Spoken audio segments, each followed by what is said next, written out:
Hello बच्चों, कैसे हैं आप सब। आज मैं आपके सामने एक इंटरेस्टिंग टॉपिक लेकर आया हूं जिसका नाम है थर्मोडायनेमिक्स, ऊष्मागतिकी। बच्चों, ऊष्मागतिकी हम लोग पढ़ते हैं, फिजिक्स में भी है और केमिस्ट्री में भी है। तो आइए चलते हैं, इसकी थीम समझते हैं कि थर्मोडायनेमिक्स हमको कैसे समझ में आएगा। आप से मैं प्रॉमिस करता हूं कि अगर मेरी बात शुरू से अंत तक आप समझेंगे तो आज ऊष्मागतिकी की, ऊष्मा की जो शुरुआत आप करने जा रहे हैं पढ़ने की, वो आपको बिल्कुल अच्छा समझ में आ जाएगा। आपका कंसेप्ट बिल्कुल क्लियर हो जाएगा। चलिए शुरू करते हैं। पहले ताप से शुरू करते हैं। टेम्परेचर क्या है, ताप क्या है। ताप बच्चों किसी वस्तु के गर्माहट और ठंडेपन की माप को ताप कहते हैं। हम किसी वस्तु को अगर ये समझ रहे हैं कि गर्म है, फील करते हैं ये गर्म है, ये ठंडी है, तो इसके मेजरमेंट को, किसी वस्तु के ठंडेपन और गर्माहट की जो माप है उसे हम टेम्परेचर कहते हैं, ताप कहते हैं। ठंडियों में क्या करते हैं, कभी कभी आप बाहर कुर्सियाँ भूल जाते हैं, या मान लीजिए 2 कुर्सी आप शाम को बाहर रख दीजिए, कड़ाके की ठंडी पड़ रही हो, एक लोहे की हो और दूसरी प्लास्टिक की हो। आप सुबह सुबह जाइए और दोनों कुर्सियों को साथ पकड़िए, एक हाथ में उस कुर्सी को पकड़िए, एक हाथ में उस कुर्सी को, तो आप देखेंगे कि ये तो ज़्यादा ठंडी है, ये तो कम ठंडी है, तो इसका आप फील करेंगे। तो यही जो आप फील कर रहे हैं यही टेम्परेचर है, यही ताप है। इस ताप को मापने के लिए 4 मात्रक बनाए गए हैं। पहला मात्रक होता है डिग्री सेल्सियस, दूसरा होता है फ़ारेनहाइट, तीसरा होता है केल्विन और चौथा होता है रेमर। 4 जो है इसके यूनिट बनाए गए हैं। बच्चों आइए चलते हैं, पहले हम अब अगले टॉपिक पर चलते हैं, फिर हम लौट कर आएंगे, इस टॉपिक पर बात करेंगे जो फ़ारेनहाइट है, डिग्री सेल्सियस है, रेमर है, केल्विन है, इस पर भी बात हम करेंगे। लेकिन पहले थोड़ा सा हम बात कर लें हीट के बारे में। हीट क्या है, ऊष्मा क्या है। ऊष्मा शब्द हम सुनते हैं और ये भी जानते हैं, कहते हैं कि ऊष्मा एक प्रकार की ऊर्जा है जो एक वस्तु दूसरे में स्थानांतरित होती है। तो ये बात हम सुनते हैं, लेकिन चलिए और डिटेल में हम जानते हैं कि ऊष्मा है क्या। बच्चों, ऊष्मा को समझने के लिए आप अपने मोबाइल रख के अपने दोनों हाथों को ज़रा रगड़िए। क्या फील कर रहे हैं आप? ये फील कर रहे हैं कि आपका हाथ गर्म हो रहा है। तो इससे सिद्ध होता है कि कार्य करने से ऊष्मा उत्पन्न हो रही है। कार्य, ऐसा तो हम पढ़ चुके हैं कि कार्य ही ऊर्जा है, पोटेंशियल एनर्जी की फॉर्म में। तो जब हम हाथों को आपस में रगड़ते हैं तो गर्म हो जा रहा है, तो ये मालूम हुआ कि कार्य ही ऊर्जा है, कार्य ही ऊष्मा है। तो मालूम हुआ कार्य करने से ऊष्मा हो रही है। तो दूसरे ने कहा भाई हम हाथ रगड़ के गर्म नहीं करेंगे, मेरे पास गर्म पानी रखा है, उसमें मैं डाल दे रहा हूँ, गर्म हो जा रहा है हाथ। तो उसका भी हाथ गर्म हो गया, आपका भी हाथ गर्म हो गया। तो अब आपके दिमाग में आया कि ओह, ऊष्मा 2 तरीके से उत्पन्न की जा सकती है। एक तो कार्य करके, और या तो अलग से ऊष्मा देकर, अलग से मतलब ताप देकर। जैसे आपको 1 लीटर पानी गर्म करना है, तो आपने क्या किया कि एक भगोना ले लिया और मथनी से मथने लगे, जिससे मक्खन मथा जाता है, मथने लगे, दही वाला मथने लगे। कुछ देर बाद क्या हुआ कि पानी हीट हो गया, और आपके फ्रेंड ने क्या किया कि उस भगोने को पानी, दूसरे भगोने को पानी के लिया और गैस पर रख दिया, वो टेम्परेचर दिया और हीट हो गया। आपने भी हीट किया, उसने भी हीट किया, आपने भी ऊष्मा दिया, उसने भी ऊष्मा दिया, और 2 तरीके से ऊष्मा वस्तु को मिली, पानी को 2 तरीके से ऊष्मा मिली। किसी ने लोहे को गर्म कर दिया, लोहे को भट्टी में लगा कर गर्म किया, आपने हथौड़े से पीटा, गर्म हो गया। तो हम ये देख रहे हैं कि ऊष्मा 2 प्रकार से हमको प्राप्त हो रही है, या तो उसको ताप दिया जाए या तो उस पर कार्य किया जाए। तो ये बात पहली बार जूल के दिमाग में आई कि कार्य ही ऊष्मा है, कार्य ही क्या है? उष्मा है। और उन्होंने बताया कि अगर कार्य और उष्मा का एक कॉम्बिनेशन उन्होंने बताया कि अगर किसी वस्तु पर इतना कार्य किया जाए तो इतनी उष्मा उत्पन्न की जा सकती है, इतना कार्य किया जाए तो इतना उष्मा उत्पन्न किया जा सकता है। तो उन्होंने जो है एक संबंध स्थापित किया कि 1 जूल बराबर होता है, ये उन्होंने बताया जो है कि एक जो जूल होता है, तो जूल ने इस पर जो संबंध निकाला, ये निकाला कि 1 कैलोरी जो होती है, 1 कैलोरी जो होती है वो 4.2 या 4.18 जूल के बराबर होती है। अगर किसी वस्तु पर हम 4.18 जूल कार्य करें तो उतना ही उष्मा उत्पन्न होगी जितना कि उसका ताप देकर बढ़ाया गया है। तो ये बात कैलोरी ने बताया कि 1 कैलोरी जो है कितने के बराबर होती है? 4.18 जो है जूल के बराबर होती है। बच्चों, उष्मा के बारे में थोड़ा सा हम और आपसे बात करेंगे।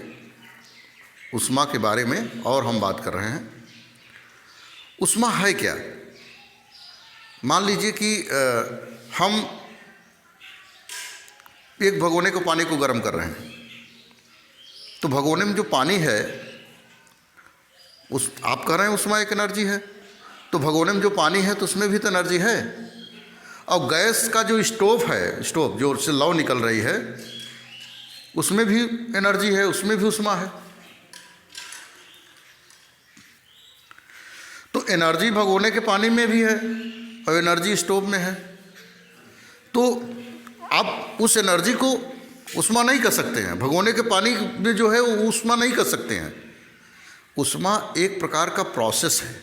उष्मा, बहुत ध्यान से समझिए मेरी बात को, उष्मा एक प्रकार का प्रोसेस है जो कि तापांतर के कारण उत्पन्न होता है। किसके कारण उत्पन्न होता है बच्चों? तापांतर के कारण उत्पन्न होता है।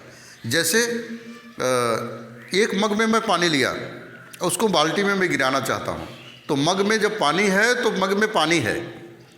अगर वो बाल्टी में गिर गया तो बाल्टी में जो आया वो भी पानी है। लेकिन अगर मैं मग से बाल्टी में पानी को गिरा रहा हूँ तो पानी की एक धारा बन रही है। ध्यान दीजिए, पानी की एक धारा बन रही है। तो वो धारा है, वो पानी की वो धारा है, उसे आप पानी नहीं कहोगे, कहोगे धारा। पानी की धारा बह रही है।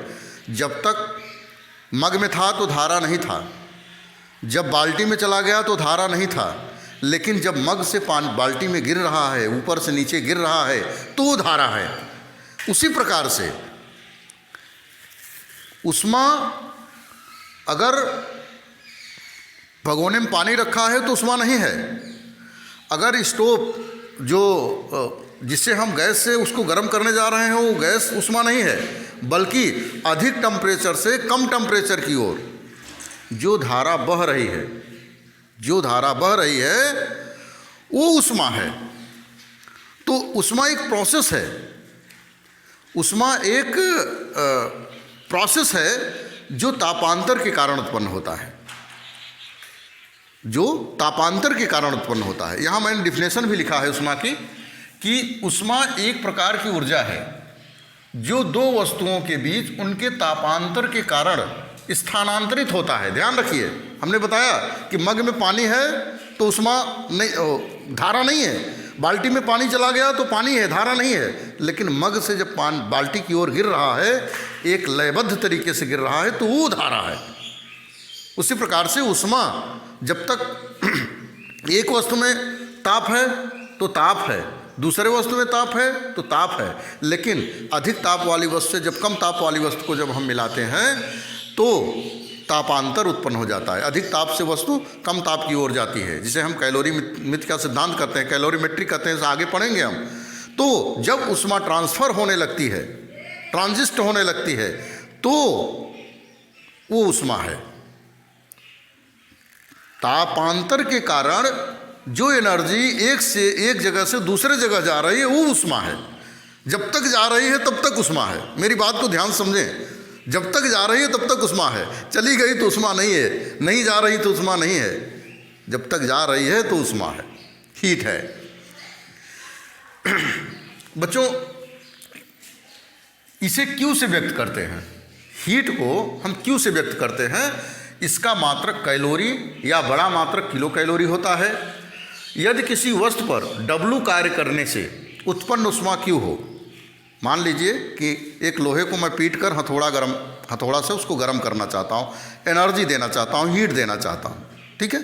तो अगर W कार्य किया और मैंने मान लिया कि Q ऊर्जा उत्पन्न हुई, Q उष्मा उत्पन्न हुई, तो हमने क्या सीखा कि कार्य हम करेंगे तो उष्मा उत्पन्न होगी, कार्य नहीं करेंगे तो उष्मा नहीं उत्पन्न होगी। ज़्यादा कार्य करेंगे तो ज़्यादा उष्मा उत्पन्न होगी, थोड़ा हाथ रगड़े तो कम गर्म हुआ, ढेर सारा रगड़े, घंटों रगड़े तो ज़्यादा गर्म हुआ। तो ज़्यादा कार्य करने से ज़्यादा उष्मा उत्पन्न हो रही है। तो इसलिए जो W होता है वो डायरेक्टली प्रोपोर्शनल टू Q होता है, या Q जो होता है वो डायरेक्टली प्रोपोर्शनल टू W होता है। यहाँ मैंने वही बात लिखा है कि W is directly proportional to Q। जो कार्य किया गया वही उष्मा है। कार्य करने की दर उष्मा उत्पन्न होने की दर के बराबर होता है। अगर इसमें हम क्या करें कि प्रोपोर्शनलिटी हटा दें तो क्या हो जाएगा, यहाँ पर एक नियतांक निकलता है जिसे हम J कहते हैं। क्या कहते हैं बच्चों? J कहते हैं। या इस बात को हम लिख सकते हैं कि J इक्वल टू W/Q। और इसका मात्रक क्या हो जाएगा, जूल प्रति कैलोरी, जूल प्रति कैलोरी। ये जो है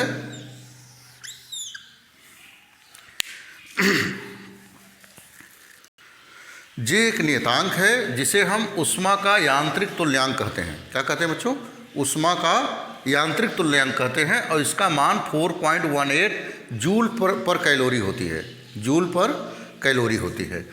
तो आपने आज सीखा कि हीट क्या होता है।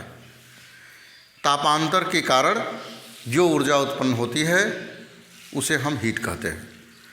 तो आइए चलते हैं इस फार्मूले पर एक क्वेश्चन करते हैं।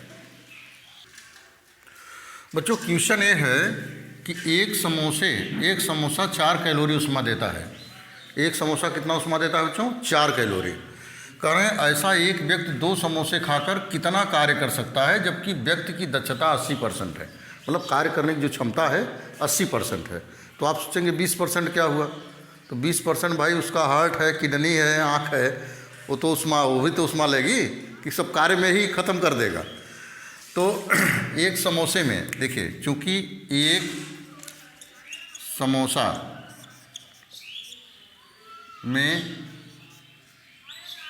समोसा बराबर कितना है? एक समोसा है बच्चों 4 कैलोरी का। एक समोसे में 4 कैलोरी उष्मा है, ठीक है। तो 2 समोसे में कितना होगा? 2 समोसे में उष्मा भी लिख लीजिए। एक समोसा में उष्मा, तो 4 × 2 इक्वल टू 8 कैलोरी, ठीक है। 2 समोसे में 2 समोसा कितने के बराबर हुआ? 8 कैलोरी के बराबर हुआ। अब देखिए, अतः व्यक्ति द्वारा 2 समोसे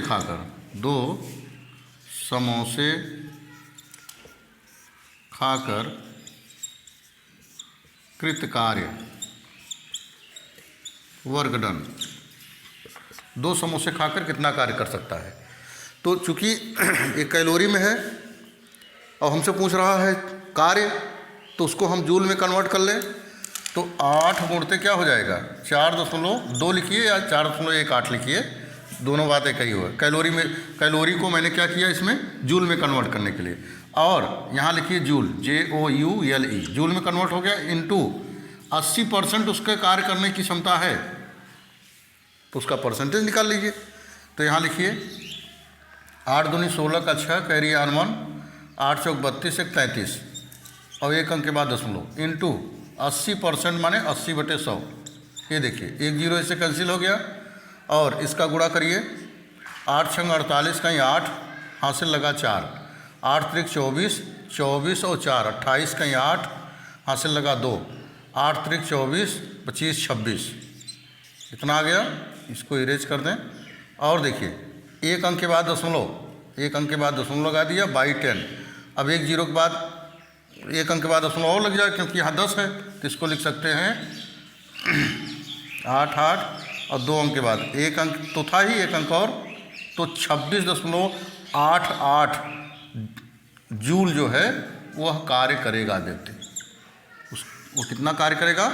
26.88 जूल कार्य करेगा 2 समोसे खाकर। लेकिन आप ज़्यादा समोसे ना खाइए, नहीं तो आप मोटे हो जाएंगे। तो चलिए बच्चों, आज का टॉपिक यहाँ हम ख़त्म करते हैं। और थर्मोडायनेमिक्स जो है और अच्छा पढ़ने के लिए हमारा नेक्स्ट वीडियो देखिए और मेरे चैनल को सब्सक्राइब करिए। ये आपका प्यारा सा चैनल फिजिक्स किरण है। और मेरे प्यारे बच्चों, थर्मोडायनेमिक्स ऊष्मागतिकी को हम बेहतर से बेहतर पढ़ाने का प्रयास करेंगे। बिल्कुल हमको सब्सक्राइब करके रखिए। Thank you.